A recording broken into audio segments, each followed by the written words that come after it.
Bonjour à tous et à toutes et bienvenue sur le Bon MJ. On se retrouve pour la première table ronde depuis un certain temps, depuis facilement 2 mois. On se retrouve avec 3 personnes d'exception, évidemment, pour cette rentrée.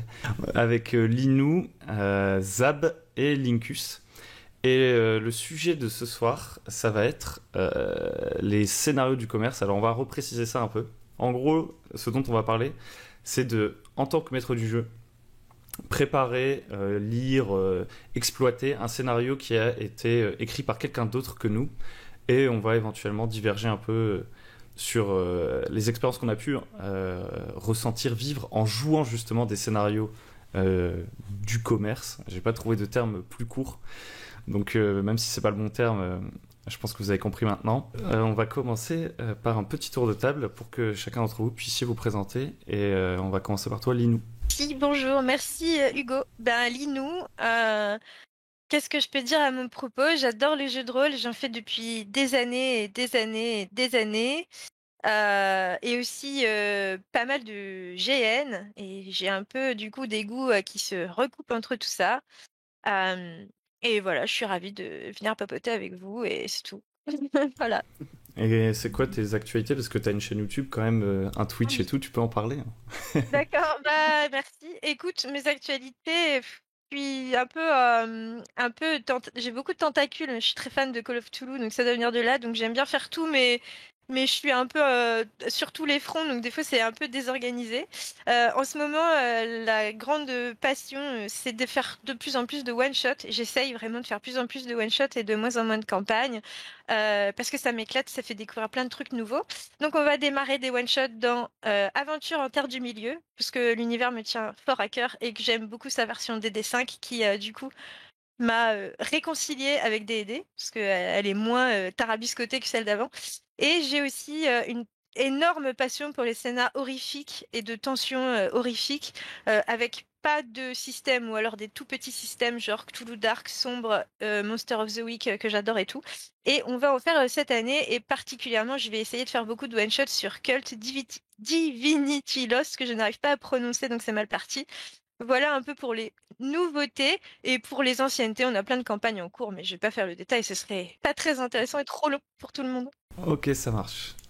Du coup, top. Et toi, Zab, que peux-tu nous dire sur toi? Bah écoute, moi aussi, hein, je fais du jeu de rôle depuis beaucoup, beaucoup trop longtemps.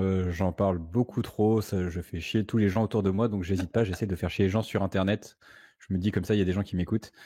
Euh, voilà, j'ai une chaîne YouTube qui s'appelle Lancer Critique où je fais de la figurine, je fais de la peinture de figurines et je fais également du jeu de rôle, beaucoup de jeux de rôle.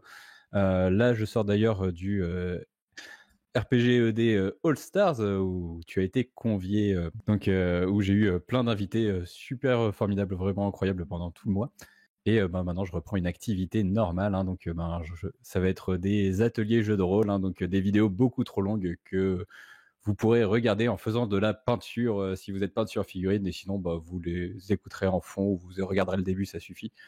C'est pas grave, hein, moi les vues comptent sur YouTube, même si vous regardez 5 secondes. Donc voilà, et j'ai aussi une grosse passion pour les jeux d'horreur, comme ma camarade précédemment. Et je pense que je vais écrire d'ailleurs un jeu qui va aller dans cette direction. J'espère sortir d'ici décembre.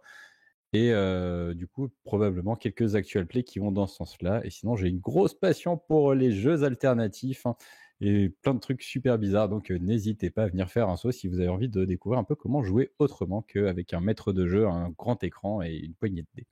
Ok, ok.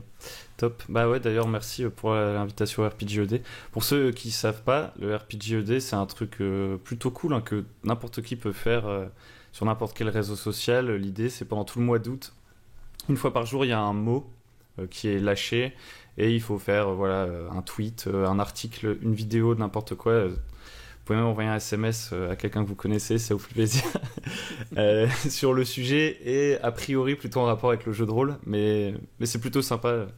Ça permet de réfléchir à des choses auxquelles on n'aurait pas pensé nécessairement, à faire un peu d'introspection, j'ai envie de dire. Je vais m'arrêter. À toi, Linkus. Et ben moi, c'est Linkus. Déjà, enchanté de vous rencontrer, parce que je vous avais pas vu, à part Hugo, évidemment, à qui j'avais déjà été de table ronde. Mais moi, je suis MJ de Table Quest, l'actuel play sur la chaîne de AlphaCast. Et ça fait environ une dizaine d'années que je fais du jeu de rôle, en tant que joueur, en tant que maître de jeu. Beaucoup de Warhammer à mon actif. J'avais une émission qui s'appelait Dice and Paper, qui normalement, si tout se passe bien et que les astres s'alignent, devrait revenir courant décembre, voire voilà, janvier-décembre, dans ces eaux-là, si tout va bien.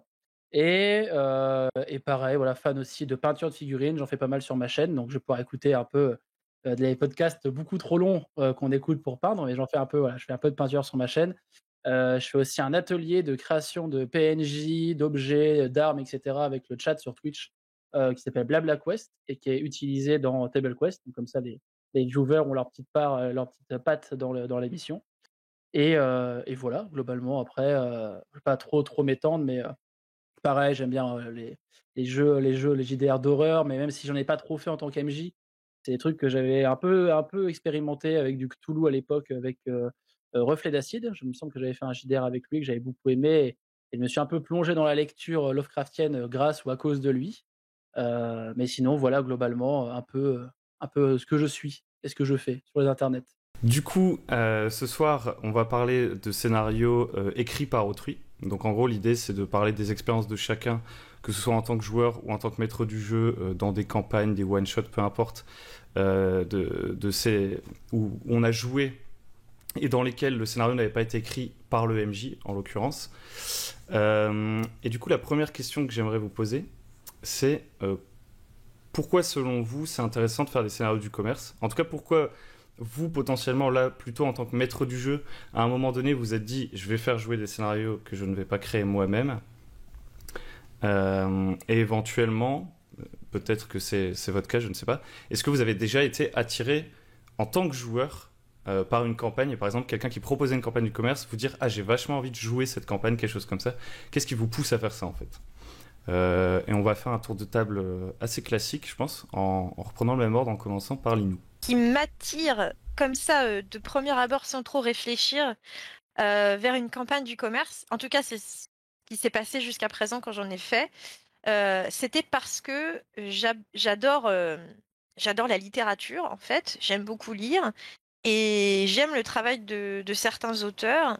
Et en fait, je trouve qu'il y a des gens qui sont bien plus talentueux que moi pour raconter des histoires, leur trouver des embranchements hyper originaux, des rebondissements de fou, leur donner un aspect cinématographique incroyable et être capable de monter des enquêtes très complexes où il n'y a pas d'incohérence. Et alors moi, c'est ce qui m'a attiré en fait dans la plupart des campagnes du commerce que j'ai choisies, parce que je trouvais tout simplement qu'il y a des auteurs qui sont bien meilleurs que moi pour faire ça, qui du coup me donnaient toutes ces clés-là et permettaient aux joueurs de s'éclater à découvrir presque des grands films. Et la plupart des campagnes que j'ai fait, moi, c'est un peu des grands films, enfin presque des séries même plutôt, tu vois, genre séries télévisées dans l'idée. Et c'est pour ça que j'ai choisi. Donc ça, c'est vraiment la première raison, c'est pour... voilà, c'est par amour du travail des auteurs. J'aime vraiment ça. Et puis les lire, c'est un kiff pour moi. Donc des fois, j'oublie un peu le côté gamiste, mais je me plonge dans la lecture et je suis ravie. Et, et après, c'est plus rare, mais ça m'est arrivé par flemme aussi, de dire j'ai un peu moins le temps en ce moment à consacrer au JDR, alors que j'adore ça. Du coup, soit j'écris plus et j'ai plus le temps et je m'en occupe plus et c'est la tristesse à la maison parce que du coup on n'en fait plus et on a la vie derrière qui va un peu trop vite et tout. Soit on dit bon voilà, il y a des campagnes un peu canon dans le commerce qui peuvent nous plaire et on en parlera tout à l'heure parce que j'avance dans le sujet, mais on fait un contrat social avec les gens pour savoir si ça leur convient du coup d'aller dans cette histoire et on peut quand même jouer alors qu'on n'a plus tellement de temps dans la vie. Donc moi je pense que c'est vraiment les deux trucs qui m'ont fait aller vers des campagnes ou scénar long du commerce ou écrit par autrui. Du coup, Zab, quelle est ta réponse à cette question ? Pourquoi faire des scénarios du commerce selon toi ? Alors déjà, moi, je vais prendre un point de vue très très personnel. Lorsque j'ai fait ma première partie de l'appel de Cthulhu, j'ai eu le bouquin entre les mains et je sortais d'à peu près 10 ans de Warhammer jeu de rôle. Je l'ai fait dans une époque où on était sur Internet en 56K. Donc, c'était pas facile de trouver des informations, des live play, etc. Ça n'existait pas. Donc, déjà, ne serait-ce que pour comprendre comment on joue par un jeu, ça peut être intéressant, surtout dans des trucs qui sont très différents, parce que c'est vrai que du Warhammer jeu de rôle, c'est beaucoup de combats, c'est de l'expérience, c'est des parties longues. L'appel de Cthulhu, c'est un peu l'inverse, hein, c'est que de l'enquête et tu meurs à la fin. C'est très bien résumé. Voilà. Donc déjà pour moi, clairement, j'ai fait beaucoup de scénarios du commerce de l'appel de Cthulhu, pour comprendre le jeu, pour comprendre les mécaniques, comprendre aussi qu'est-ce qu'on pouvait faire comme expérience. L'autre chose qui m'attire pas mal sur les campagnes du commerce, ça va être les campagnes du commerce qui sont canons avec leur univers, qui vont permettre le développement de celui-ci. Je pense par exemple à la campagne de Deadland, où du coup qui se déroule sur 4 années, et c'est les 4 années de l'avancée de l'histoire. Donc même sans avoir les jouer, déjà on va apprendre tout ce qui va se passer, ça va introduire plein de nouveaux éléments. On va avoir également pas mal de pistes, donc même sans forcément avoir les jouer, moi je serais attiré pour les lire, pour savoir comment se développe l'univers qui me plaît. Et pour répondre à la deuxième question sur qu'est-ce qui peut attirer sur des campagnes du commerce et des scénarios du commerce, des fois c'est simplement la notoriété. Je sais que j'ai pas mal de joueurs qui m'ont demandé de faire notamment les Masques de Nyarlathotep, qui est une campagne un petit peu mythique.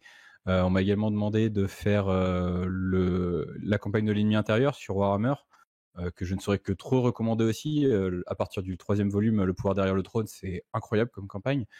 Et donc, il y a quelques-unes de ces scénarios, de ces campagnes qui sont un peu des classiques et qu'on a envie de faire au moins une fois en tant que rôliste, même sur des trucs un peu plus légers, hein, comme l'appel de Cthulhu, la maison hantée. Je crois que c'était le scénario de démo de la V6.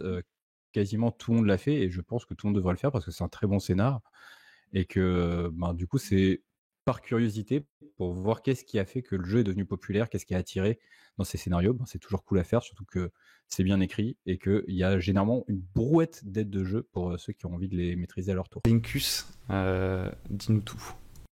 Alors tout, comme ça la blague est faite, mais mais en fait pour reprendre aussi un peu ce qu'a dit mon confrère juste avant Zab, la notoriété d'une campagne peut moi me donner envie de la faire, que ce soit en tant que maître de jeu ou en tant que joueur. Notamment, j'en avais parlé avec Fibre, un autre MJ qui nous avait moult fois parlé de cette campagne, d'une campagne de Warhammer qui s'appelle la campagne impériale, qui est juste dingue, que je connaissais de nom exactement par la notoriété et tout. Et effectivement, j'ai commencé à la lire et je l'ai presque autant plus aimé en tant que juste œuvre, juste de la lire, que de l'avoir envie d'y jouer. Alors, c'est surprenant, mais c'est le cas. Et ensuite, dans un second temps, je dirais, tu vois, que le fait que une campagne ou un scénario one-shot peut me donner envie de le faire en tant que joueur ou en tant que maître de jeu, ça va être sur aussi les idées, en fait. Des idées que moi, j'aurais pas eu en tant que maître de jeu, en piochant et en s'inspirant peut-être de trucs, en me disant: «Ah ouais, c'est pas con, ah putain, c'est bien, j'avais pas pensé à ça et tout», et de voir ce que l'auteur ou les auteurs ont pensé, en fait, pour résoudre une situation ou te mettre dans une situation particulière, et toutes les aides, on va dire, qu'il y a autour, notamment, là, je fais la campagne Descent into Avernus, et il y a une des choses, ça c'est autre chose, moi, je la trouve pas spécialement bien écrite, mais il y a des choses qu'on peut quand même lui donner, c'est qu'il y a plein d'aides et de petits détails, en fait, que ce soit dans les annexes, et cetera, qui donnent du lore et qui donnent du croquant, en fait, à la campagne, que ce soit par la présence de l'alphabet infernal, que tu aies un menu tout en infernal et écrit après en langue plus connue, quoi, mais des petits détails, tu vois, des petits artworks, des choses qui rendent la chose vivante. Ça me donne envie d'acheter vraiment une campagne dans le commerce, tu vois. Qu'au-delà de faire jouer une campagne et de faire jouer une partie de jeu de rôle, d'avoir ne serait-ce que, alors c'est pas si vous achetez des PDF, quoique, mais d'avoir ne serait-ce que déjà le bouquin et d'avoir les artworks et tout ça, déjà rien que ça, moi ça me donne envie quand je vois qu'il y a je vois que c'est consistant, en fait, qu'il y a un vrai truc qui va même un peu au-delà de l'histoire de la campagne et que tu peux encore développer la chose. Il y a eu Alien aussi, j'ai fait Alien il y a pas longtemps. Pareil, les campagnes d'Alien, du kit d'initiation, ce qui m'a donné envie, c'est surtout le produit en lui-même. C'est-à-dire visuellement, le produit en lui-même, il est super quali. Le bouquin, il est super beau, il y a des illus qui sont dingues, et même sans connaître le scénar de base, j'avais envie de faire la campagne, tu vois? J'avais envie de découvrir ne serait-ce que le contenu du bouquin, donc déjà rien que ça, c'est déjà, je trouve, un truc, moi, qui me donne envie de faire une campagne du commerce, même avant même, tu vois, d'avoir vu ça se trouve, la campagne est pourrie et là, je m'en mords les doigts, mais au moins, tu vois, bon, il y a un truc qui m'aura tenté, tu vois, de l'apprendre, au moins de la découvrir, quoi. Ok. Bon, tout ça, c'est fort intéressant. On va tout de suite commencer à diverger. Donc, il me semble Alors, tu me dis si je me trompe, Linou. Il me semble que tu as dit que ça te permettait de gagner du temps, en quelque sorte, de faire jouer les campagnes e-commerce. Ça, en fait, c'est un peu faux. Gagner du temps, pas en termes chronologiques, c'est tout au moins aussi chronophage, je pense, d'apprendre tout ce qu'il y a besoin de savoir pour faire jouer une campagne que un peu de faire la sienne.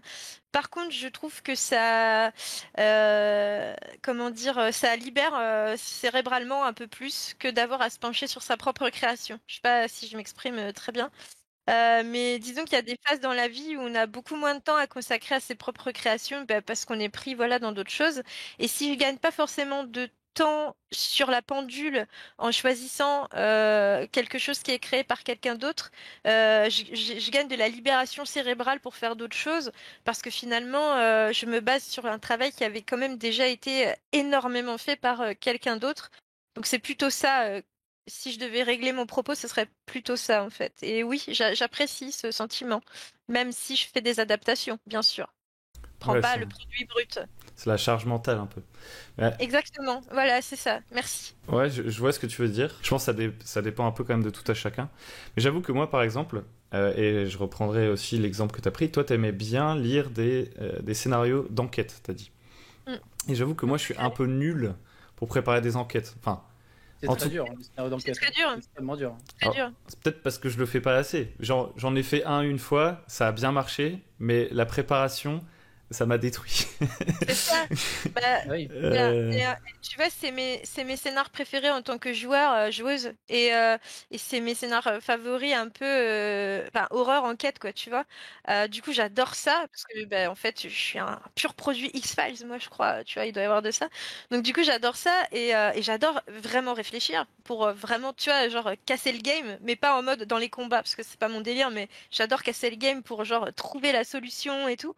Et j'ai envie de pouvoir écrire ça pour les gens. Alors des fois, j'y arrive parce que tu as des moments comme ça d'épiphanie dans ta vie. Puis il y a des fois où tu n'y arrives pas du tout et c'est genre, tu galères, il y a plein d'incohérences dans ce que tu écris et tout, parce que c'est un sujet difficile.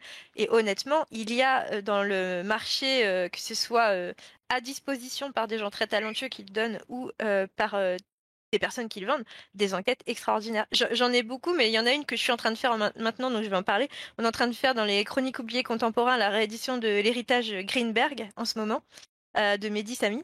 Et c'est une perle. Enfin, je veux dire, cette écriture, elle est extraordinaire à lire. Et je ne vais pas trop m'avancer là sur le sujet, mais en plus, on peut la masteriser sans qu'elle soit très linéaire, parce que c'est très bien conçu. Donc c'est une enquête pas linéaire, donne, prends mes sous, tiens. Tu vois, donc voilà quoi, c'est... C'est rare, ouais. Mais même globalement, les campagnes, je rebondis là-dessus, mais les campagnes du commerce, le gros défaut qu'on peut leur trouver, justement, c'est ce que tu dis, c'est qu'elles soient linéaires. En fait, que tu sois un peu bloqué dans un tunnel et que ça laisse très peu de place un peu à l'interprétation ou à divaguer un peu d'un sujet ou un autre, quoi.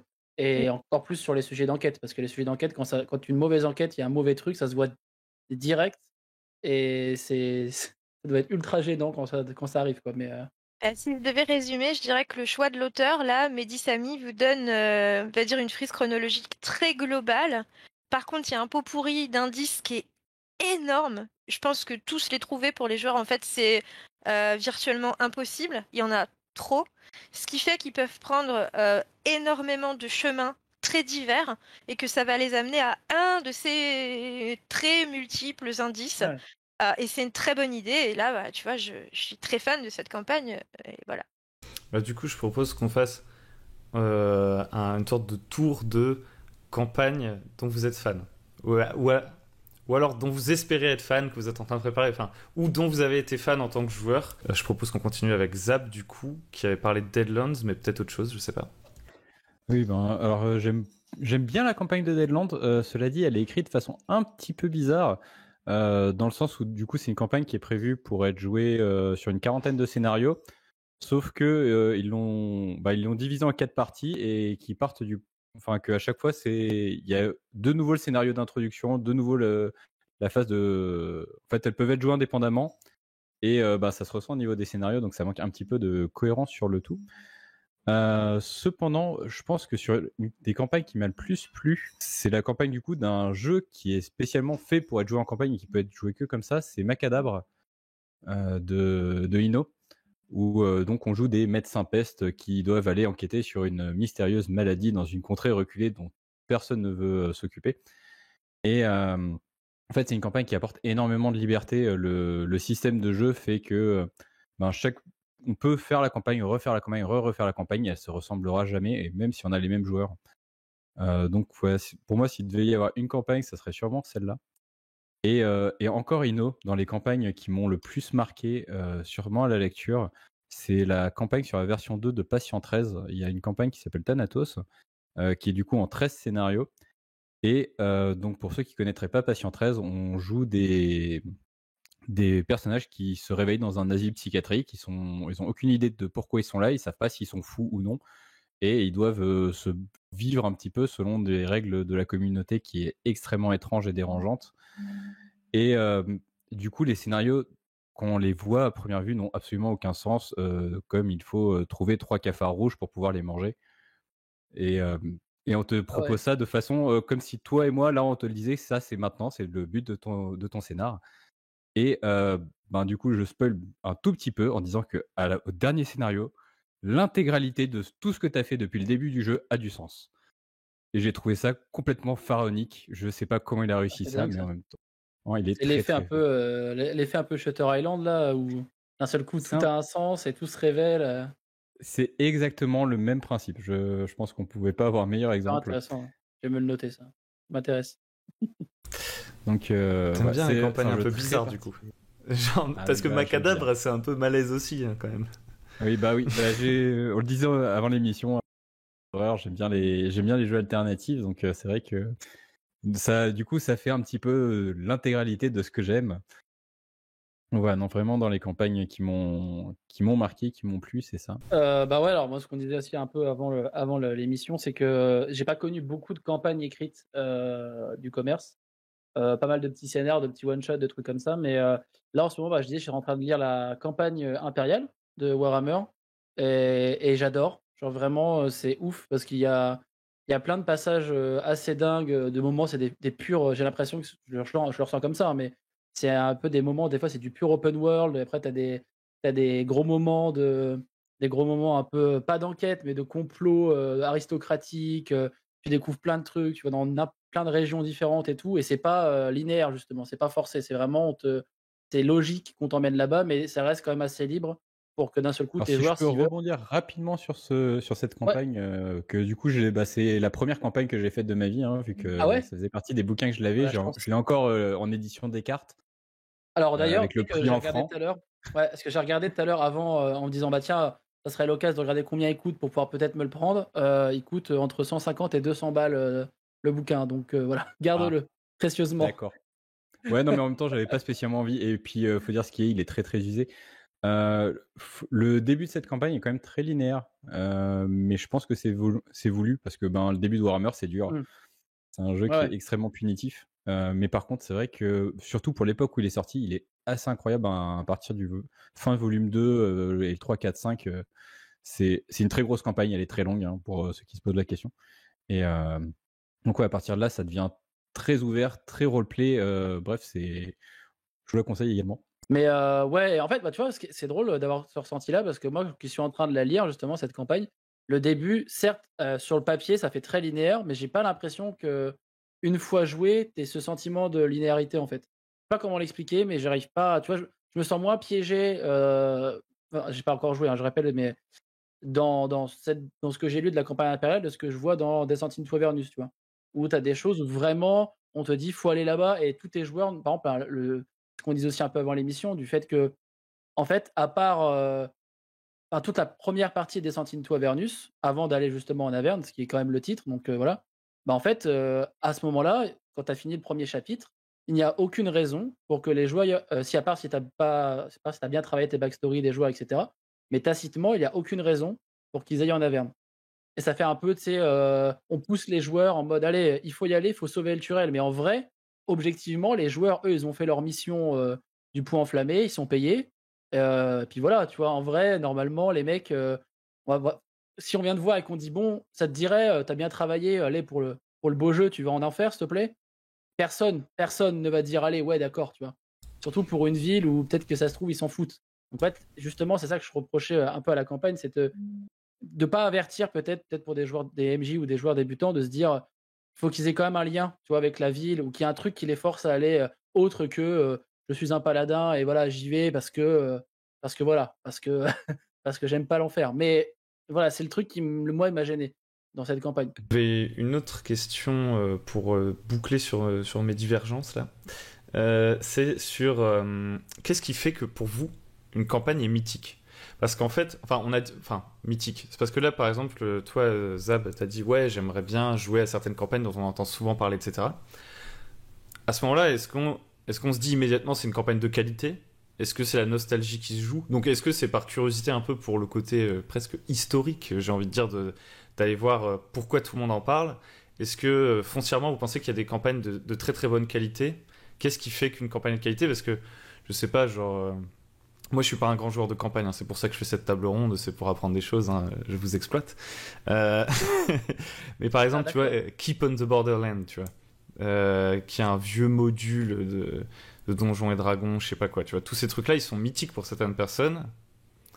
Donc potentiellement, tu pourrais te dire par curiosité, j'ai envie de les jouer. Et au moment où tu les as entre les mains, tu te dis, j'ai pas nécessairement envie d'y jouer. Donc, si je peux simplifier la question, qu'est-ce qui fait que pour vous une campagne est mythique? Et qu'est-ce qui fait que pour vous une campagne elle est bien? Ok, ok. En commençant par toi, Linou, du coup, pour refaire un petit tour. Ok. Bah, c'est une bonne question, ça, parce que du coup, ça a rien à voir, une campagne mythique et une campagne bien, moi, je pense. Il y a des campagnes mythiques qui probablement sont bien, et d'autres qui sont mythiques et qui le sont pas, en fait. Et donc, il y a d'un côté la réputation de la campagne et de l'autre ce qu'elle est vraiment quand on l'a entre les mains et qu'on l'exploite. Je dirais que ce qui fait qu'une campagne est mythique, c'est une grande part de nostalgie et d'histoire. Donc tout dépend qui on est, quel type de MJ on est, quel type de joueur on est. Je pense que si on est assez fou et assez passionné, on peut aller vers ce genre de documents, vers ce genre de livres, vers ce genre de choses, comme tu le dis, par esprit de culture, entre guillemets, générale du jeu de rôle, et de se dire, bah oui, elle est mythique, enfin quand même, je dois la connaître, ça fait partie de ma culture, etc. Donc ça pourrait être pour moi une campagne mythique qui répond à cette case-là en particulier. D'ailleurs, je me suis fait un peu prendre au jeu puisque j'ai fait Pathfinder Kingmaker pour cette raison. Et on en parlera tout à l'heure, mais je trouve qu'elle a beaucoup de défauts, par exemple, alors que tout le monde l'adore. Donc, tu vois, voilà. Et elle est mythique. Et je suis tombée dans le piège parce que tout le monde me disait elle est cool. À lire, elle est cool, mais il y a plein de pièges. Ce qui fait pour moi qu'une campagne, elle est bien. euh, Bah écoute, c'est étrange. Je peux pas vraiment répondre parce que ça dépend avec qui je la joue, tellement. Dans quelles conditions? À quel rythme?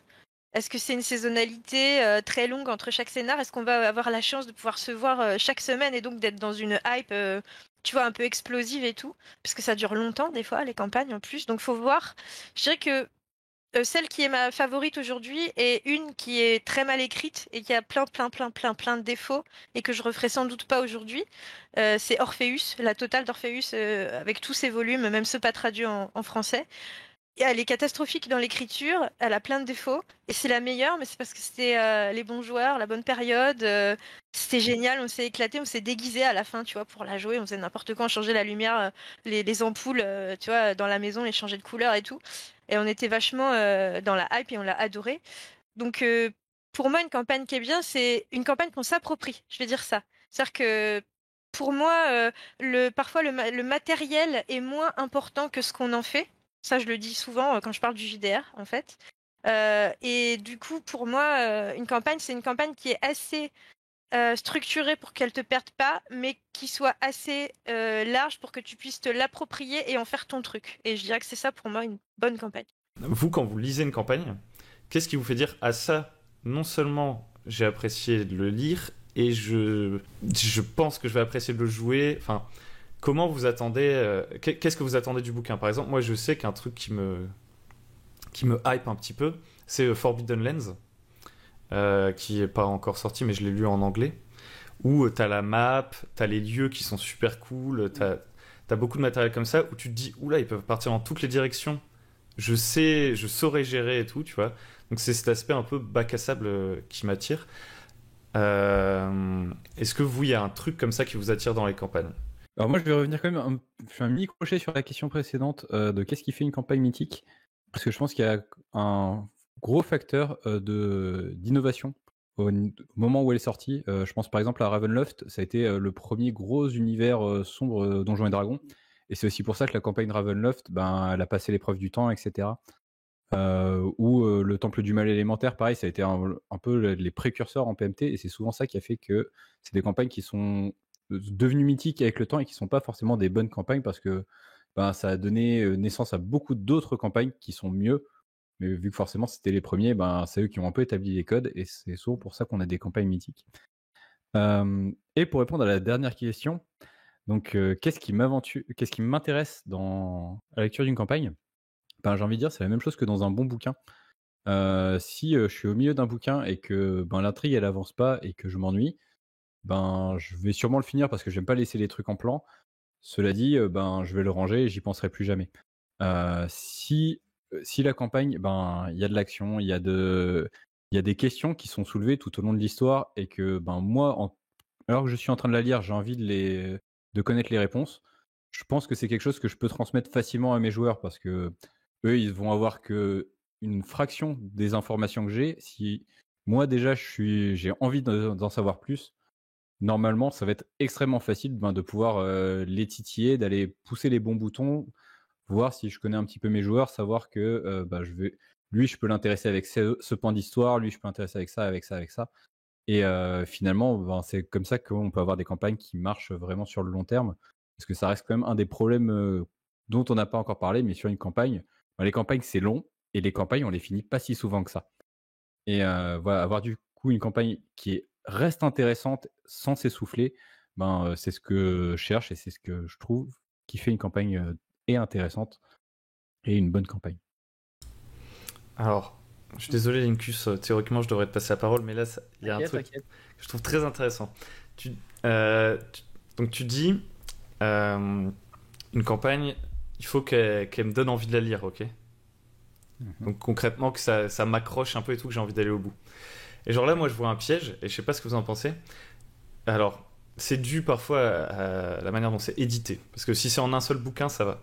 Mais tu vois, les campagnes où t'as pas toutes les réponses, tu vois, ça te tient en haleine. Du coup, t'as envie d'acheter la suite.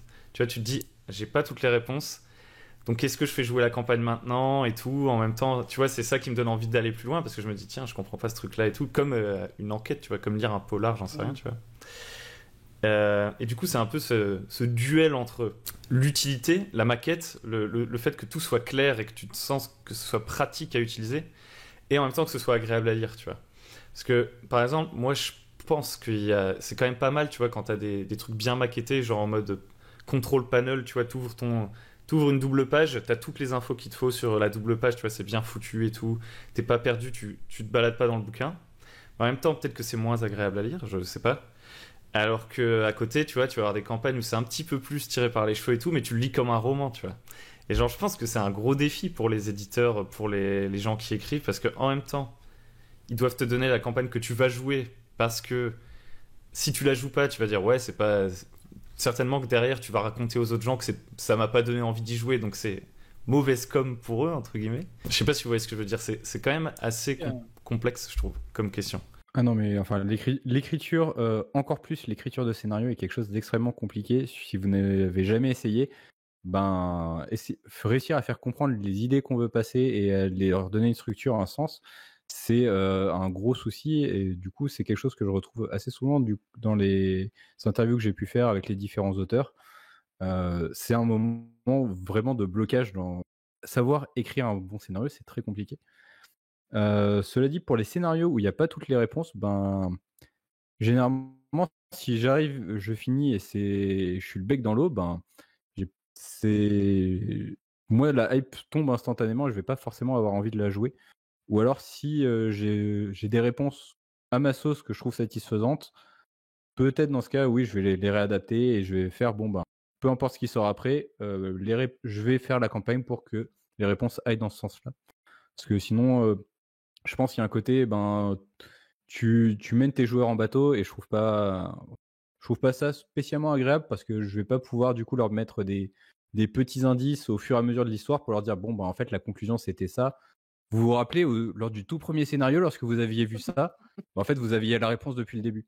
Ça, c'est quelque chose que j'adore faire, surtout que j'ai des joueurs qui adorent prendre des notes. C'est quelque chose de très rare, donc je suis très content de les avoir.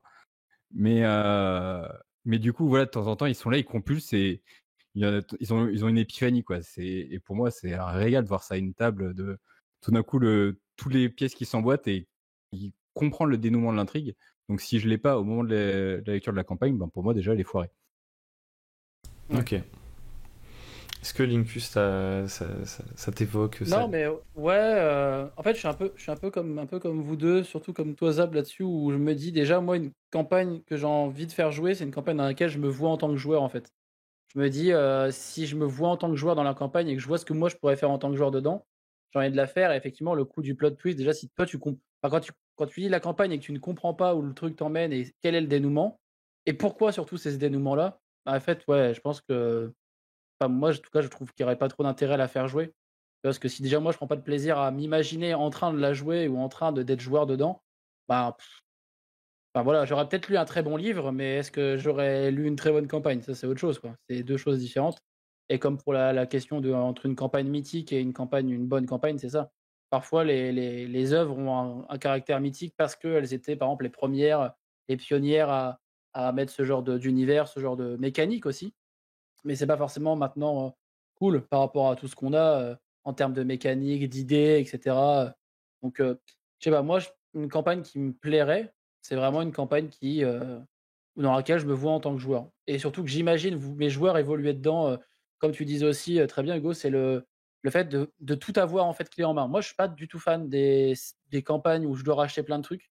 Genre, moi, je préfère avoir un livre complet et même si par exemple j'ouvre juste s'il y a une carte d'une ville ou d'un village ou un continent ou quoi au caisse, sans même avoir lu la campagne, de déjà m'imaginer, de me dire ok là, ce bled, là, cet endroit là, eh ben vas-y, je pourrais imaginer déjà ce que je peux faire avec cet endroit quoi. Et rien que ça, je trouve ça me donnerait envie, tu vois, pour une campagne. Moi qui suis en plus fan de cartes, mais ça c'est autre chose. Mais c'est plus ça, tu vois, de me sentir déjà évoluer dans la campagne alors que je l'ai pas vraiment encore détaillé. Pour moi, déjà rien que ça, c'est une bonne campagne. Quand tu te sens que tu peux évoluer dans l'univers qu'on te propose, quoi. Ouais, c'est intéressant. L'histoire du plot twist et tout, bon, après, c'est mon analyse sur le moment. Mais ça me fait dire que vous aimez quand même bien les campagnes et qui racontent une histoire, quoi. Parce que. Il faut, c'est important. C'est important Bah, en fait, ça- quand même, d'avoir un truc qui se tient, tu vois. Un truc Parce qui que- se tient, qui est du liant. Après, Sinon, tu vois, c'est ça. une série de one shot et ça perd un peu sa saveur de. Après, Sinon, je y a pas de... pense que ça dépend après, parce Ah, que t'as je suis des campagnes très bac à sable où en fait, t'as pas forcément une histoire avec un plot twist qui est prévu. C'est plus un canevas et la campagne, elle te dit pas, bah voilà, à tel moment, vers la fin, vous aurez ce plot Après, twist. après, le plot C'est twist plus émergent. peut Mais... bien venir. Pardon, excuse-moi, mais le plot twist peut aussi très bien venir juste du fait que les joueurs se rendent compte qu'ils ont un impact sur l'univers, tu vois, de la campagne qui est proposée.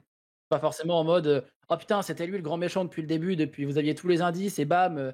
Là, ça peut être juste de se rendre compte que bah, à la fin ou presque à la fin, ou même ça peut être un plot twist en plein milieu d'une campagne, de se dire ah putain, nos conséquences qu'on avait fait au début, enfin nos actes qu'on a fait au début ont une conséquence maintenant. Et ça peut pas être forcément un truc qui va résoudre la campagne, mais de se dire ah ok, dans la campagne, c'est prévu que si les joueurs avaient fait ce truc-là au début, ah bah il y a une conséquence. Et c'est pas forcément le plot twist du reveal du grand méchant, tu vois. Ça peut être Parce juste que le fait que les joueurs se sentent vivre dans la campagne, quoi. Ce que je trouve intéressant, c'est le côté. J'aime bien que en lisant le livre, je découvre moi-même en tant que lecteur le plot twist, alors que Ouais. dans un canevas, tu vois, il peut y avoir un plot twist qui n'est pas prévu par la campagne. C'est-à-dire que si par exemple on te présente une campagne comme une grande région avec des lieux et des factions, tu vois, il n'y a pas nécessairement vraiment d'histoire. Tu vois, les PJ ont un objectif. T'as des mecs qui sont là pour intervenir, pour venir les contrecarrer et tout. Et le plot twist, il n'est pas écrit dans le livre, tu vois ce que je veux dire? Genre, c'est juste les PJ, ils sont entrés en conflit avec telle faction, et c'est toi en tant que MJ qui va se dire à ce stade de la campagne, si je veux foutre un plot twist, ils ont fait ça à ce moment-là, tu vois. Le plot twist, il va venir de toi en manipulant le matériel. Enfin bref, Oui, c'est deux salles, deux ambiances, quoi. ouais, en vrai, c'est plein de manières d'écrire des campagnes différentes. Mais, Mais du coup, là, on s'écarte du sujet des campagnes écrites. On peut pas. Les campagnes écrites bac à sable, c'est quand même quelque chose d'un peu plus rare parce que le principe du bac à sable, ça reste qu'on soit pas très ouvert. Donc, on peut plus avoir des modes d'emploi de bac à sable que des campagnes à proprement parler de Ouais. bac à sable. Effectivement, est-ce qu'on peut appeler ça une campagne? Je ne sais pas. L'univers de Forbidden Land est bac à sable, mais par contre, la campagne est quand même, c'est une succession de donjons. Il y a une linéarité dans la campagne. Il y a une histoire à découvrir, etc. Donc, Après, tu fais pas les donjons dans un ordre précis, tu vois. C'est ça. À la fin, tu sais pas qui seront tes alliés et tes ennemis, quoi. Je sais pas. On lève le doigt. Bah, je veux couper personne, mais en fait, du coup, je rebondis sur ce que Linkus et Zap viennent de dire, parce que là, pour le coup, je suis assez d'accord. Et tu nous as dit, ouais, bon, en fait, vous aimez quand même des campagnes écrites où éventuellement il y a un plot twist, une histoire, etc. Alors, je sais pas, moi, c'est peut-être un défaut pour ma part, mais comme je vous disais au début de la vidéo, je suis très très accrochée à la narration, à la littérature de manière générale. C'est vraiment un truc qui me drive à fond. Et du coup, c'est vrai que j'ai tendance à choisir les campagnes pour l'histoire qu'elles racontent et pour les plot twists qu'elles vont permettre. Mais attention, ça ne veut pas forcément dire que c'est fermé, qu'il y en a qu'un et qu'il arrive que à ce moment-là. Tu vois, j'ai déjà fait une campagne où j'étais aussi perdue que les joueurs en la lisant, puisqu'il y avait un cliffhanger à la fin de chaque bouquin. Un cliffhanger pourri, tu vois, le cliffhanger de série Z, enfin, où c'est genre Tintin et on sait pas ce qui va se passer. Et du coup, en fait, c'est génial parce que le MJ, il ouvre à plein de directions. Il est aussi perdu que les joueurs. Et lui, il a trop envie de dépenser son argent pour acheter le prochain bouquin et savoir ce qui se passe. Donc, c'est commercialement très intelligent. Aïe. Et en plus, les joueurs, bah, eux, ils ont ce côté, on disait, tu vois, c'est long, des fois, il faut tenir un petit peu en haleine et tout. Et bah, ils avaient envie aussi en me disant, bah ouais, mais regarde, il sort quand le prochain, du coup, Tintin, qu'est-ce qu'on va savoir, qu'est-ce qui va se passer? Donc voilà. Et du coup, des plot twists, on en a eu plein, des retournements de situation, on en a eu plein. Et dans ces phases vides, où t'attends ton bouquin comme un âne pendant une année, hein, quasiment avant qu'il sorte, rien n'empêche justement, en plus, là, on s'éclatait de faire, tu vois, genre des one-shots, l'histoire du passé de quelqu'un, d'un des persos, un épisode centré sur lui, ou de partir dans une piste un peu différente et tout. Et quand le prochain bouquin sortait, on était genre hyper hypé. Et moi, je lisais en mode, je sais tout. Ah, et vous savez pas encore, tu vois. Donc, du coup, voilà, moi, j'avoue que c'est un de mes défauts. Enfin, ça amène à des choses qu'on disait tout à l'heure. Donc, je pense qu'il y a, dans les campagnes plot-driven, qui sont mes favorites en tout cas, il y a quand même un petit contrat social. Il faut que les gens ils aient envie de faire du plot-driven et qu'ils aient envie de creuser cette question. Sinon, ça tombe à l'eau. Et tout le monde voit les rails et ça marche pas, quoi. Mais ouais.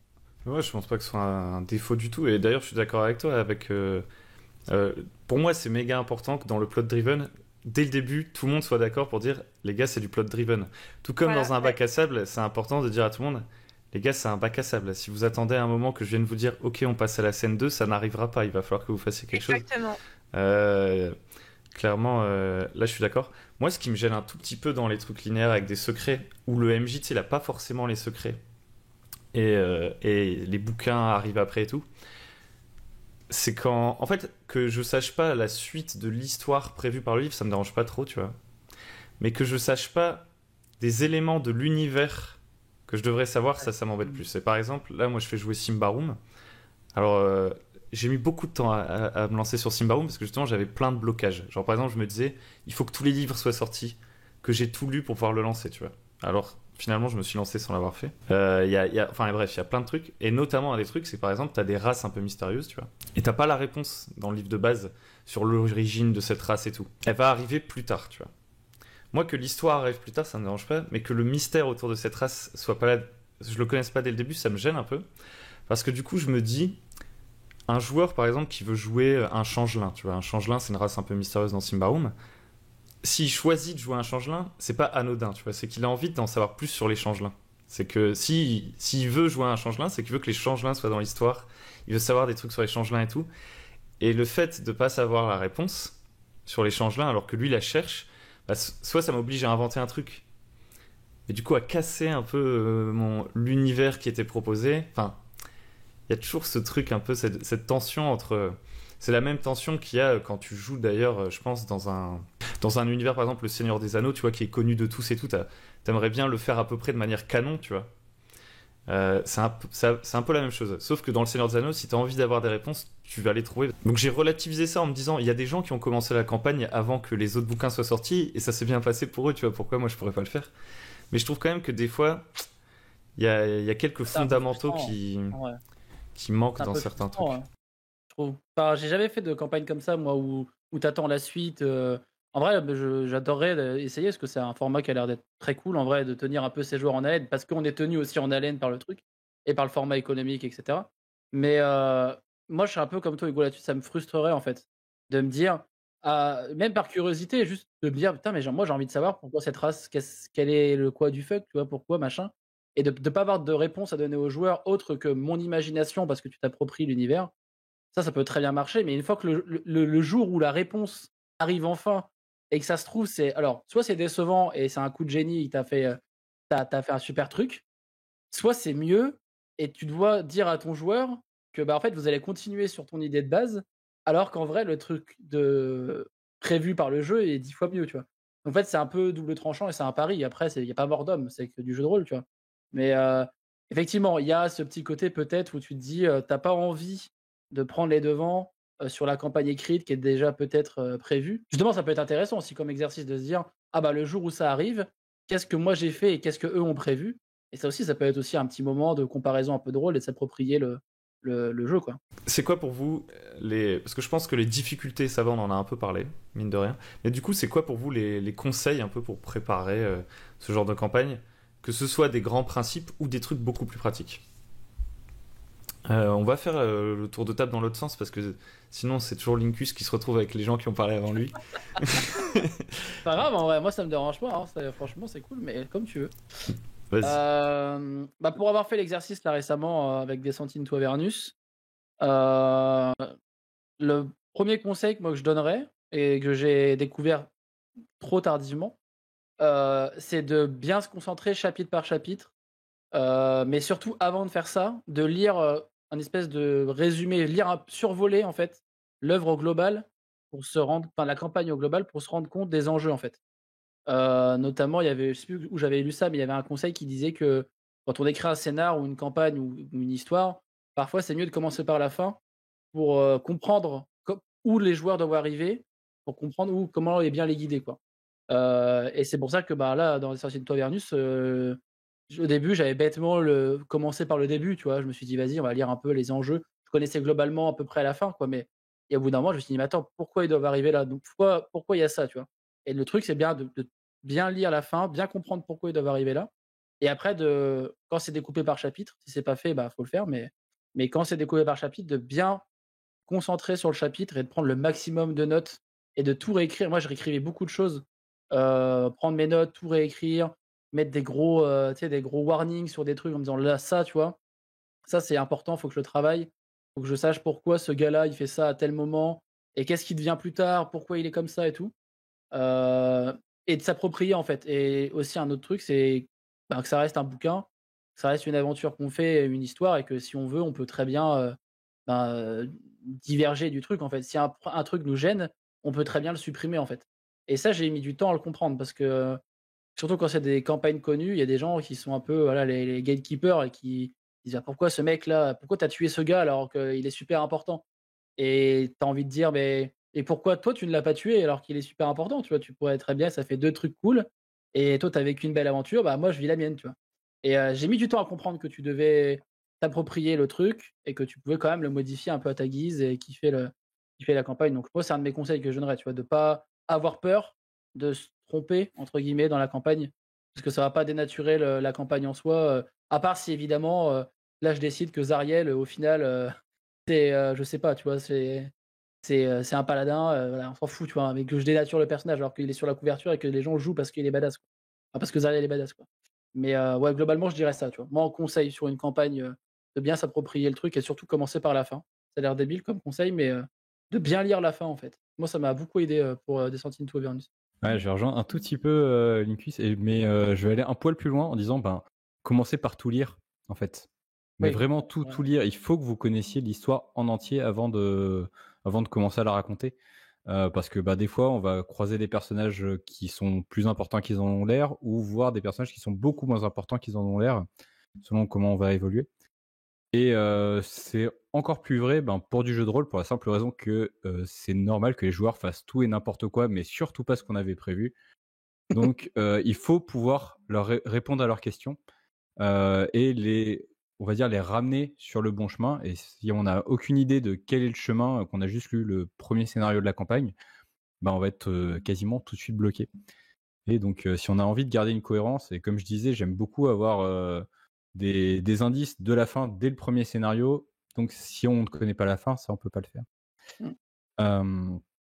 L'autre chose que je dirais, c'est essayer de vous approprier la campagne. Regardez qu'est-ce qui vous plaît à vous, qu'est-ce qui plaît à vos joueurs, et de mettre l'accent là-dessus lorsque vous allez faire votre campagne, parce qu'encore une fois, une campagne, c'est long.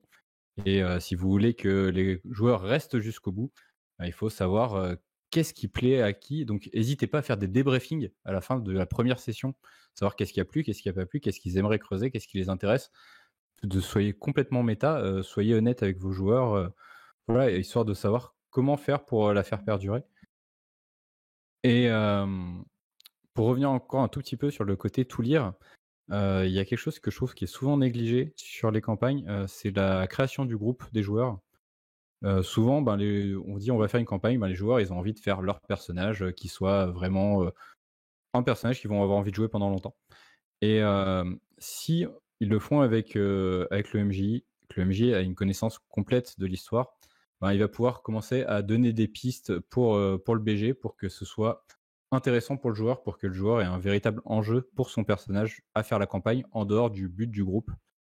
Et je trouve que c'est quelque chose qui est négligé, et pourtant ça apporte tellement que ton personnage à toi, lui seul, il est sa propre quête, son propre objectif dans l'histoire. Et finalement, voilà. Encore une fois, je pense que le plus important lorsqu'on prépare une campagne, c'est faire en sorte qu'elle dure. Parce que trouver des joueurs motivés, c'est pas trop compliqué. Trouver des joueurs motivés pendant 2 ans, ça l'est un peu plus. Oui. Et pour donner un dernier conseil, histoire de laisser un petit peu la parole aux autres, si vous faites des grosses campagnes, regardez ce qu'ont fait les autres. Il y a généralement des brouettes et des brouettes d'aides de jeu qui sont très bien faites par des gens qui l'ont déjà fait, voire refaites et re-refaites. Et ça peut vous faciliter extrêmement la vie. Je pense notamment, il y a une campagne sur la V6 de l'Appel de Cthulhu qui s'appelle Bryn Selindu, qui est une mini-campagne en 3 actes. Et le scénario 2 est très bien, sauf que c'est un enfer à gérer. Basiquement, les joueurs sont dans un village et il se passe des événements en permanence dans une douzaine de lieux avec une chronologie très très précise. Et il y a des gens qui ont fait des espèces de roues pour qu'on puisse suivre précisément qu'est-ce qui se passe à quel moment. Et c'est vrai que moi, la première fois que j'ai maîtrisé ce scénario, c'était une catastrophe. Et lorsque je l'ai fait plus tard avec des aides de jeu que j'ai trouvées sur Internet, c'est passé comme une lettre à la poste. C'était d'une facilité déconcertante. Donc, si quelque chose vous paraît extrêmement compliqué, il y a des chances que vous ne soyez pas le seul dans le cas. Donc, allez juste sur Internet. Il y a plein de gens qui les font ces campagnes et qui ont été confrontés au problème. Donc, il y a sûrement une solution qui existe déjà. Ça, en vrai, j'en profite, je rebondis 2 secondes. Ça, c'est un très bon conseil parce que moi, j'ai eu le cas, encore, je reviens là-dessus, sur des Into Avernus où quelqu'un a réécrit des aides aussi de jeu. Je recherchais, c'est The Alexandrian Remixing Avernus, où en gros, il rend tout logique. Quand il y avait des moments dans la campagne, je me dis, mais pourquoi là, qu'est-ce qu'il fait le gars en fait Et en fait, eux, ils te rationalisent un peu tout. Enfin, je crois que c'est une personne et ils te rationalisent un peu tout. Effectivement, comme pour le cas dans ton village où tu as des moments un peu, tu sais pas par quel bout prendre le truc, et eux, ils te disent, tiens, regarde, nous, on a pensé à ça, ça, ça. Vos joueurs, vous avez pu les aiguiller sur ça. Et c'est effectivement, les aides de jeu, c'est une très très bonne idée. Ouais. Linou. Écoutez, mes 2 acolytes, franchement, ils ont dit à peu près, je crois, ce que j'allais dire, mais je vais quand même rebondir. Donc, je suis full d'accord sur il faut tout lire d'abord en intégrale, en tout cas tout ce qui est sorti, si vous attendez d'autres ouvrages, bien sûr, mais tout ce qui est à la disposition, il faut le lire, il faut avoir une idée très précise du matériel. Je sais plus, il y a un auteur, mais je sais plus lequel, qui dit même il faut la lire 3 fois une campagne avant de la faire jouer. Je sais plus qui dit ça. Et je suis assez d'accord. Et une fois qu'on a tout lu en intégrale, on peut se concentrer en morceau par morceau sur des petits chapitres qu'on veut plus détailler. Donc ça a déjà été dit par mes 2 autres camarades, mais j'ajoute que pourquoi il faut l'avoir lu, pour toutes les raisons qu'ils ont évoquées. Aussi parce que je crois, je suis pas sûre que c'est une vérité, mais en tout cas c'est mon sentiment, que plus je connais quelque chose, plus j'ai des facilités à m'en écarter très très loin. et à permettre justement aux joueurs d'être un peu dans du délire, de faire ce qu'ils ont envie, de partir à gauche et à droite. Parce que à mon oreille à gauche, ils font un peu n'importe quoi, mais à mon oreille droite, j'ai mon objectif qui est très clair et que je connais par cœur. Et donc, je trouve ça plus facile, voilà, de retomber sur les pieds, justement, si on dérive. Donc, je pense que c'est très, très important. C'est vraiment le truc primordial. Je suis très d'accord aussi avec Zap qui dit qu'il faut impérativement que les personnages ils aient une raison individuelle de participer à cette aventure. Je vais un peu développer ça parce que je trouve que c'est très important qu'il y ait un but individuel pour chaque personnage. Des fois, je trouve ça même difficile à faire alors que je dis aux joueurs, attendez, mais c'est important que vous ayez un but personnel. Et c'est vrai que souvent, il y a l'envie d'avoir un type de personnage, un archétype, avec des idées sur cet archétype, mais très peu d'idées sur sa vie et ses raisons d'être là. Et ça, c'est un peu dur à faire, il faut le faire, c'est hyper important. C'est ce qui permet que dans le long terme, bah, ça puisse continuer. Je pense aussi qu'il faut que le groupe ait une dynamique. Quand on crée une campagne, elle peut être mauvaise, ils peuvent ne pas forcément très bien s'entendre, ces personnages, c'est pas grave. Ils peuvent même avoir des griefs, au contraire, ils peuvent être dans une très bonne entente. Mais je pense que le groupe de relations, le tableau des relations, c'est quelque chose qu'il faut pas oublier. Euh, il y a pas mal d'ailleurs de bouquins dans les campagnes que j'ai eu dans les mains qui oublient un peu ce côté-là et qui disent bah vous êtes tous des enquêteurs machin, ah bah vous êtes tous voilà, vous commencez dans telle ville et tout. Bon d'accord, mais c'est quoi notre tableau de relations? Je pense que ça, faut pas l'oublier. Et puis, on en parlait tout à l'heure, et c'est un peu enfoncer une porte ouverte, je suis désolée, je vais le dire quand même, mais il y a le contrat social, pas avec les personnages, mais avec les joueurs, du coup. Parce que, encore une fois, faire du bac à sable, c'est pas du tout faire du plot driven.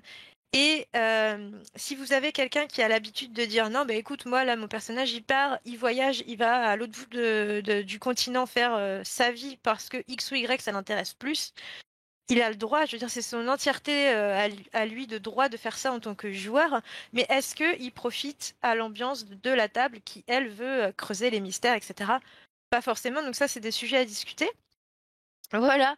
Après, j'ai beaucoup aimé ce qu'a dit Linkus quand il a dit que s'il avait su, il aurait été moins avare d'indices et d'informations et tout ça. Alors, je peux pas être plus d'accord. J'ai eu ce défaut pendant des années et je l'ai parfois encore, il me rattrape. En fait, j'aime tellement la mécanique intellectuelle, tu sais, dans des indices, des enquêtes et tout, Mm.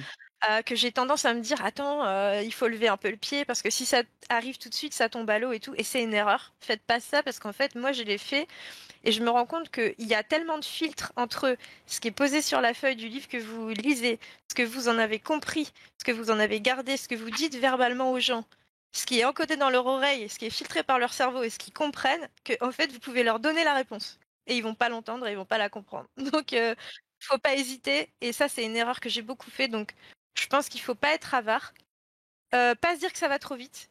Deuxième truc que je voulais dire aussi, souvent on pense que ah bah ça va aller hyper vite cette phase de jeu et moi j'aimerais peut-être que on la développe un peu plus ou quoi. Ça va jamais trop vite une campagne. Allez au plus vite que vous pouvez, ce sera lent déjà en fait. Donc allez-y, vous pouvez y aller. Donc ça c'est vraiment un truc que je voulais dire. J'adore le fait qu'ils aient dit allez voir ce que les autres ont fait avant. Je vais pas revenir dessus, mais c'est hyper important. Moi, dans Pathfinder Kingmaker, je trouve qu'il y a beaucoup de lacunes. On nous promet une campagne Game of Thrones avec plein de politique dans tous les sens, tarabiscotée, hyper intéressante pour des personnages et tout, qui voudraient s'investir dans la vie politique, la développer. Dans le livre, c'est quand même assez succinct. Par contre, vous allez voir le wiki Pathfinder, les gens, ils ont fait des trucs, c'est genre, vous avez tout ce qu'il faut, hein, même le commerce, qu'est-ce qu'on peut vendre, qu'est-ce qu'on peut acheter, quelle famille le fait, etc. Faut aller voir ce que font les autres. Et puis voilà, après, le dernier truc que je dirais, moi, c'est modifier tout ce que vous voulez modifier, changer tout ce que vous voulez changer.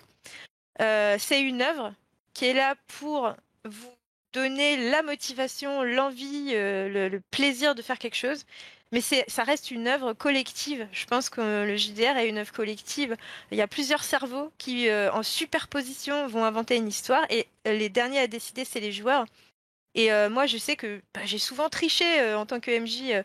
Vous entendez des idées de joueurs qui sont hyper bonnes à base de. Ils ont fait un lien incroyable dans l'histoire que vous aviez pas du tout, qui était pas du tout dans la campagne, et vous dites c'était exactement ça.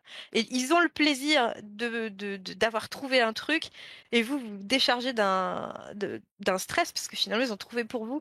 Donc tout changer. Moi, j'ai déjà eu certains MJ, voilà, qui avait le bouquin entre les mains et qui faisait un peu du gatekeeping comme ça. C'est écrit, il doit se passer ça. Et c'est un peu dommage parce que des fois, voilà, il faut pas hésiter à wiper des morceaux et à faire ce qu'on a envie. Bah dis donc, beaucoup d'informations à ingérer. Il faudra réécouter les passages de vous trois plusieurs fois, je pense. Euh, Désolée, je parle trop. Non, mais moi je vais rajouter des trucs, hein, du coup, si on est parti comme ça, là. Non, moi j'ai écouté tout ce que vous avez à dire, c'était intéressant. Moi, ça m'a fait penser à plusieurs trucs. Pour Kingmaker, ça me fait penser au fait que bien souvent il y a des campagnes où il faut faire la différence entre le thème d'une campagne et le gameplay d'une campagne, entre guillemets. C'est-à-dire que, par exemple, dans la campagne Symbaroum que je suis en train de jouer, clairement il y a des intrigues politiques. Mais si, les personnages, ils vont pas être dans ces intrigues politiques, en fait. Parce qu'en fait, c'est des aventuriers, c'est pas des mecs de la cour, tu vois. Donc ça, c'est un truc qui peut être un peu frustrant, effectivement, quand tu te dis, ah ouais, il y a en toile de fond, il y a des intrigues à la Game of Thrones, mais dans Game of Thrones, on suit pas que Jon Snow. En fait, dans une campagne de jeu de rôle, si tu devais jouer à Game of Thrones, tu jouerais Jon Snow au-delà du mur. Tu jouerais pas Tyrion, Daenerys de l'autre côté du continent et Jon Snow, tu vois. Et donc Daenerys, à la limite Daenerys. À la limite. Et là, du coup, ça me fait penser à un truc, c'est que moi, genre par exemple, Symbaroum, c'est un univers que je trouve trop inspirant et tout. Bon, pour l'instant, j'en suis pas là, hein, mais dans mon idée, là, j'ai commencé la campagne, j'ai envie que les joueurs ils jouent différents personnages en fait dans la campagne, parce que je me dis, il y a tellement d'aspects de l'univers qui pourraient jouer, qui seraient super cool, et je trouve que ce serait dommage qu'il y ait autant de choses qui passent hors champ, tu vois. Qu'on leur dise il s'est passé ça dans tel endroit du monde, et voilà, tu vois. Moi je me dis il faut un one shot où ils jouent d'autres personnages et c'est eux qui jouent ce truc qui se passe ailleurs dans le monde, et ça, alors il faut trouver le bon équilibre parce que forcément tes joueurs ils ont pas forcément envie de jouer 45 personnages différents, mais je pense que si on ambitionne un peu de faire un truc à la Game of Thrones, quelque chose comme ça, bah faut se dire que ouais, jouer plusieurs personnages différents dans la campagne, ça peut être intéressant.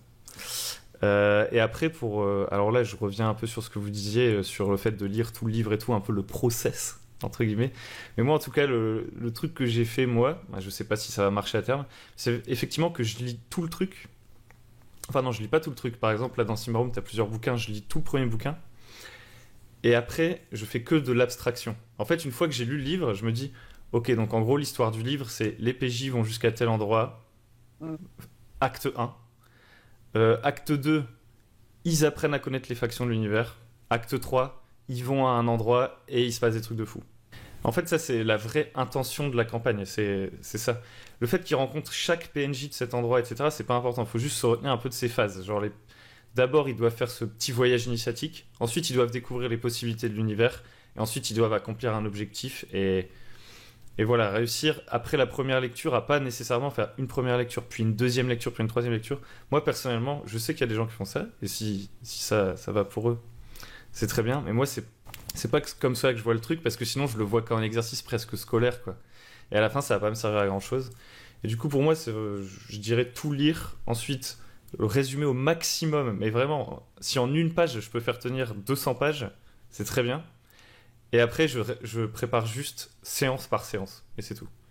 Alors, séance prochaine, ils sont où? Bah, s'ils sont à tel endroit, il faut que je sache un peu les lieux. C'était quoi leur objectif qu'ils avaient la dernière fois? Ah, ils voulaient faire ça. Il faut que je prévoie ce qui pourrait se passer s'ils suivent cet objectif. Et en vrai, ça suffit pour jouer 2-3 heures, hein, franchement, déjà, en général. Et à la fin de la partie, là, je me dis, ok, bah, c'est quoi ce qu'ils vont faire la prochaine fois? Et en fait, ça revient presque à la préparation que je ferais pour des scénarios pas du commerce, en fait. C'est juste qu'avant, il y a eu une grosse lecture et un travail d'abstraction des concepts du bouquin, quoi. Cette méthode, elle peut marcher, mais plus si du coup tu fais des scénarios, enfin des campagnes qui sont très orientées aventure, ce qui n'est pas forcément le cas, parce que, comme je disais, dans la campagne Passion 13, par exemple, c'est un huis clos. Ou voilà, des campagnes de Cthulhu qui, elles, sont très très orientées en quête. Donc, on peut pas avoir cette liberté de faire au fur et à mesure en fonction des actions des joueurs, même si c'est clairement quelque chose qu'il faut faire sur une campagne, on va dire, plus classique qu'on aurait écrit nous. C'est vrai que ça marche bien dès qu'on veut faire de l'aventure, mais dès qu'on sort un peu de ce carcan-là, ça me semble quelque chose qui est plutôt risqué, faire louper des indices et des choses comme ça. Je pense que ça dépend des campagnes. Après, t'as toujours le truc de tu peux déplacer les indices, tu vois. Enfin, là, on entre dans un autre sujet encore, je pense. Tu vois, c'est genre, est-ce que les enquêtes se résolvent au player skill? Est-ce que les enquêtes se résolvent de manière cinématographique, où en fait les indices ils tombent entre les mains des joueurs? Est-ce que c'est lié à des GD? Je sais pas. Les buts personnels des PJ, ça je trouvais que c'était intéressant. Ça m'a fait penser à une interview de Mathieu de Rollis TV par le Vieux Geek. Souvent, dans les buts personnels, on a des grands classiques. Genre par exemple, je dois retrouver tel objet. Je dois me venger, machin, tu vois, de telle personne. Et ce qu'il disait, c'est que ça, c'est des objectifs qui sont pas inintéressants, mais qui en fait ne vont pas forcément tenir en haleine un personnage sur un assez long terme, parce que justement, ils ont une fin précise en fait. C'est-à-dire que si mon personnage il est construit autour d'une vengeance et qu'il se venge, qu'est-ce qui le pousse à continuer après? Alors effectivement, dans la campagne, il peut y avoir des nouvelles choses qui ont émergé et qui vont le pousser à aller plus loin. Genre par exemple, un objectif qui fonctionne à plus long terme, par exemple. J'ai envie, par exemple, de protéger quelqu'un. Bah, protéger quelqu'un tant que cette personne n'est pas morte, ça reste un objectif valable. Et donc, du coup, bien réfléchir à des objectifs qui sont pas trop court-termistes ou trop... Dans une campagne écrite, justement, je trouve que l'enjeu et le sel du MJ est là. Tu vas te dire, ok, lui, par exemple, il veut se venger. Est-ce que je peux pas raccrocher sa vengeance à un personnage qui est plus ou moins important ou qui a eu des exactions dans la campagne, tu vois? Et de le tenir justement en haleine, à force de lui mettre des petits indices, à force de lui mettre des ah bah tiens, et lui il a une relation avec lui, ah machin, et tu sais, de le tenir au fur et à mesure des scénars que tu vas faire au fur et à mesure de la campagne, tu vois? Donc je trouve la vengeance en soi, oui, c'est très cliché, mais c'est pas le pire truc, je pense. Même pour une campagne qui est déjà écrite, d'avoir un PJ qui a une quête de vengeance, bon, c'est très cliché certes, mais c'est pas non plus, je trouve, le pire à gérer, dans ce cas-là. Non, c'est pas le pire truc, c'est juste qu'il faut faire attention. Vide suite après la vengeance. Parce que souvent, du coup, c'est qu'est-ce que je fais maintenant de ma vie, qu'est-ce qui m'intéresse. Et si on a un joueur un peu roleplay, ça peut être assez incroyable comme la recherche de la quête de sens dans sa vie. Et le vide de la vengeance, tout ça. Enfin bon, bref. Ah, c'est sûr, ouais. après on peut faire des jeux d'introspection et tout, mais c'est toujours le truc, tu vois, de te dire, ok, je fais une campagne, je dois me venger. Une fois que je me suis vengé, bon déjà, est-ce que tout le reste du groupe a envie de m'aider à me venger? Une fois que je me suis vengé, est-ce que j'ai encore envie de partir à l'aventure, tu vois? Si effectivement je recherche du sens après dans ma vie, est-ce que du coup ça reste de continuer l'aventure? Je sais pas. En gros, en fait, plus qu'un objectif seulement, il faut une motivation, quoi. Il faut que le personnage il ait une flamme un peu, quoi, je pense, qui garantit qu'il va vouloir continuer. Et après, effectivement, si c'est une campagne écrite dont tu connais la fin, c'est vrai que Linkus, c'est intéressant ce que tu dis. Si c'est une campagne écrite dont tu connais la fin, tu peux très bien te dire la vengeance arrivera à la fin de la campagne et ça va être le moteur pour toute la campagne et tout. Effectivement, peut-être que c'est même plus adapté à ce genre de campagne qu'à une campagne bac à sable ou à un CDI, quoi. Une campagne à durée non indéterminée. Ah, j'adore. Ça Après, il flex. me semble que c'est sur Une campagne.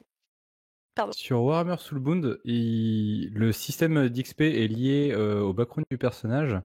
Et il propose à ce que le joueur ait un objectif court terme, justement, quelque chose qu'il voudrait faire rapidement, atteindre la ville, machin, avoir une meilleure armure, avoir un meilleur objet, et une campagne long terme, quelque chose qui est la limite de l'impossible, mais qui reste quand même un objectif viable. Essayer de faire en sorte que ces deux peuples s'entendent enfin, quelque chose comme ça. Et je me dis que c'est quelque chose qui peut être utile en cas à la création de personnages, d'avoir, on va dire, un objectif réaliste pour son personnage et avoir un objectif un petit peu utopiste en disant que j'aimerais bien, je rêve, quel serait mon boulot de rêve, quel serait mon grand but si j'étais tout puissant moi aussi comme ces héros de légende. Donc ça peut être quelque chose qui peut être sympa à travailler. Mais j'avoue que je ne l'ai pas encore trop exploité, donc je ne vais pas m'éterniser là-dessus, mais ça peut être une piste. Dans la campagne écrite du kit d'initiation de Alien, il y a aussi un système un peu comme ça qui est très cool, où en gros on donne des cartes aux joueurs quand ils ont réussi un objectif perso en fait, pendant la campagne. Pendant le scénar ou la campagne, parce que j'ai un peu lu la campagne, mais là, j'ai fait que le scénario one-shot qui est écrit dans le kit d'initiation. Et en gros, c'est découpé par acte et on leur donne des cartes quand on estime qu'ils ont réussi l'objectif qui était sur la carte en fait. En gros, c'est comme ça que moi je l'ai interprété, mais normalement, tu peux aussi très bien. Bon, bah l'acte, selon toi, il est fini, tu reprends la carte et tu leur redonnes une nouvelle carte où ils ont un objectif perso à accomplir. Ça aussi, je trouve que c'est une bonne mécanique aussi à très court terme, voire moyen terme sur un scénario, de leur donner des objectifs, comme tu dis, réalisable, voire un peu secret. En plus, Alien, bon, très vite, il y a quand même une ambiance un peu qui s'installe où tu as l'impression que tout le monde va te flinguer ou que tout le monde est, tout le monde est infecté et qu'à n'importe quel moment, il y a un truc qui va sortir du bide de ton pote. Donc, il y a ouais, un peu cette ambiance claustro.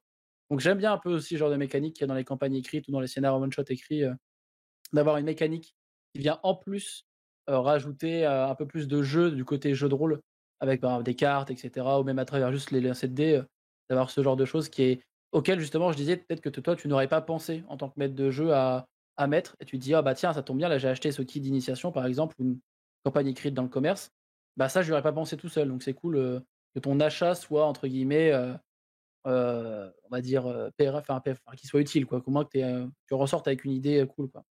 Après, il y a encore une solution encore beaucoup plus simple et qui est super effective.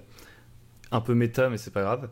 C'est juste à partir du moment où tu as terminé un acte et que genre l'acte suivant il est censé se passer ailleurs, plutôt que de te tirer les cheveux pour te dire je dois convaincre le personnage de mon joueur pour qu'il aille à cet endroit et qu'il soit d'accord pour continuer la campagne, juste demander au joueur bah, la prochaine phase de la campagne elle se passe à tel endroit, dis-moi pourquoi ton personnage il y irait. Et en général, ça fait bien plaisir aux joueurs de choisir pourquoi leur personnage ils ont envie de continuer, plutôt que d'essayer à chaque fois de fabriquer les carottes qui sont censées les y attirer. Ça marche aussi très très bien quoi. Je suis moins fan de ça. Enfin, c'est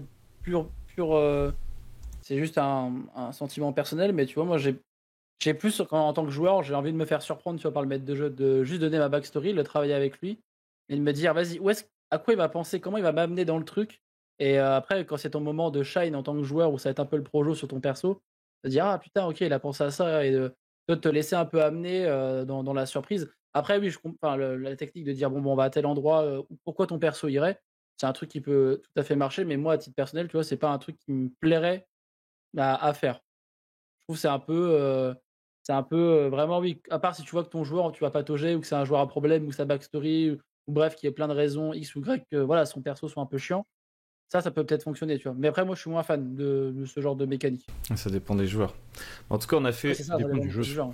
bah, des deux, je pense. Du jeu aussi. Mais on a fait le tour de toutes les techniques. Non, peut-être pas toutes, mais de beaucoup de techniques pour garder les joueurs dans la campagne. Donc, je pense qu'on a dit pas mal de choses en vrai. Ah, il y a un doigt qui s'est levé, je crois. J'ai un dernier mini truc C'est à ça. dire sur comment gagner les joueurs garder les joueurs dans la campagne. Ce que je vous propose, c'est qu'on fasse un dernier tour de table de chacun. Est-ce qu'il a envie de dire un petit truc avant qu'on s'arrête? Et comme ça, tu auras l'occasion de dire ça, si ça vous va. Parce que là, ça commence bien. à durer. On fera une nouvelle table ronde. Les bonus, le spin-off et tout. Vas-y, Miu. Désolée, ouais, on est bavard. Non, je voulais juste dire que pour avoir des campagnes assez difficiles bah, justement pour garder les joueurs en haleine, Météor sur le plateau de Leng, pardon, dans les contrées du rêve, l'appel de Cthulhu par exemple, on l'a terminée celle-ci. Et on a aussi maintenant qui est presque fini la pierre onirique. Elles sont magnifiques, mais elles ont ce défaut d'être quand même très plot-driven et c'est assez difficile de s'écarter de ce qui est prévu. En plus, on n'a pas des objectifs, comme tu disais et que tu viens d'évoquer, où ça permet dans le court terme d'avoir des choses à faire. C'est toujours des trucs invraisemblables à très long terme. Du coup, le dernier petit conseil que je voulais donner, moi j'ai fait beaucoup de préquels et beaucoup de spin-off qui étaient du coup d'autres choses. Qu'on voit pas dans la campagne. Tu parlais de hors-champ tout à l'heure. Bah voilà, bah moi j'ai fait mes trucs à moi en one-shot hors-champ du coup. Ça relançait l'intérêt et j'ai fait beaucoup de spin-off centrés sur les personnages qui du coup ont pas beaucoup de moyens de briller parce qu'ils subissent beaucoup. Hein. C'est dur hein, quand même l'appel de Cthulhu. Vous êtes rarement un héros, vous brillez rarement quoi. Et du coup je les ai fait briller dans des spin-off où là en plus ils avaient pas peur de mourir parce que c'était leur passé. Donc ils savaient et ils voulaient voir bah, comment ils allaient survivre à ces aventures extraordinaires du passé. Et j'enlevais le système Call of Cthulhu et on faisait quasiment du full narratif ou avec tu vois un tout petit truc. Et voilà, je vais juste dire, des fois, faites une pause dans une campagne pour quand même rester dans votre campagne. Mais c'est quand même une pause. Et ça marche, du coup. Zab, est-ce que tu as un truc à rajouter Alors je dirais que si vraiment il y a une campagne qui vous tient à cœur, que vous avez envie de faire jusqu'au bout, à partir du principe que vous allez avoir des problèmes pour garder vos joueurs. Donc il y a quelque chose que un collègue MJ fait. Il garde une chronique complète de sa campagne à l'écrit Et en fait, du coup, ça lui laisse des ouvertures au cas où il y a un joueur qui quitte la table. Un joueur peut rejoindre et il y a juste besoin de relire la chronique de ce qui a été fait par ces joueurs. Ça demande plus de boulot, vous en avez déjà pas mal en tant que MJ, mais si vraiment l'histoire vous plaît et que vous avez envie d'aller jusqu'au bout, ça peut être une solution si vous avez peur que au bout d'un moment ou un autre, les joueurs vous lâchent, surtout si c'est une campagne qui risque de durer plusieurs années. Alright. Et pour terminer, Linkus. Bah écoute, moi j'ai pas grand chose à dire ou à ajouter de plus Ça peut être hors sujet. que ce qu'ont dit les autres, mais globalement, moi mon meilleur petit point conseil, ça serait de laisser des fois ça a été évoqué, mais laisser les joueurs faire en fait. Genre juste s'inspirer de ce qu'ils font et de leurs actions. Et des fois, moi il y a des fois où mes joueurs vraiment ne se rendent pas compte que c'est eux qui ont fait le scénar en fait, et que moi j'ai juste été le lien entre leurs idées et l'univers, mais qu'en vrai, je les ai totalement guidés et qu'on a créé un peu le truc enfin, on crée toujours le truc ensemble, quoi. Donc n'hésitez pas à laisser les joueurs, en fait, pas non plus trop libres, mais entre guillemets, pas oublier que vous jouez avec eux et qu'on n'est jamais, beaucoup de gens pensent que le MJ, c'est le MJ contre les joueurs, alors qu'en fait, ça a jamais pour moi été ça. Pour moi, le MJ, c'est juste un joueur qui a plein de persos, en fait, et qui joue avec, des mecs qui ont un seul perso. Mais voilà, globalement, laissez les joueurs faire des fois, même si c'est une campagne déjà écrite, laissez-les évoluer et c'est à vous d'adapter le truc. C'est comme tu disais, Zab, des fois c'est peut-être un peu plus de taf, mais le plaisir est tellement là après que voilà, quoi. Laissez faire un peu les joueurs quand ils ont des bonnes idées. Des fois, ils ont des bonnes idées, je vous assure que c'est vrai. Moi, je terminerai là-dessus. Moi, je suis assez d'accord avec ça, en fait. Dans l'idée, même si la campagne, elle est écrite et tout, une fois que la partie a commencé, on laisse les joueurs casser, tu vois, ils cassent tout ce qu'ils veulent et tout, et on répare pour la prochaine fois. Et je trouve que c'est plus simple de faire comme ça que d'essayer de faire un truc vraiment béton, indestructible avant que la partie commence, pour finalement se rendre compte que soit ça embête les joueurs parce qu'ils sentent qu'ils peuvent rien casser, soit être déçus parce qu'au final ils ont cassé ce soi-disant truc indestructible qu'on avait prévu, quoi. Bref. Du coup, voilà, on va s'arrêter là, même si voilà, il y a encore beaucoup de choses à dire. On aura peut-être l'occasion d'en rediscuter. Si vous êtes arrivé jusqu'ici dans la vidéo, déjà merci de nous avoir écoutés. J'espère que ça vous aura été utile. N'hésitez pas à aller voir les actual play, la chaîne YouTube de Linou, aller voir les tutos et les peintures de Zab, et pareil, actual play de Linkus. N'hésitez pas à vous abonner, à liker la vidéo si ça vous a plu. Et puis voilà, quoi. Je vous dis bonne soirée, bonne nuit, bonne journée. Je ne sais pas à quelle heure vous regardez cette vidéo, mais à la prochaine. Ciao!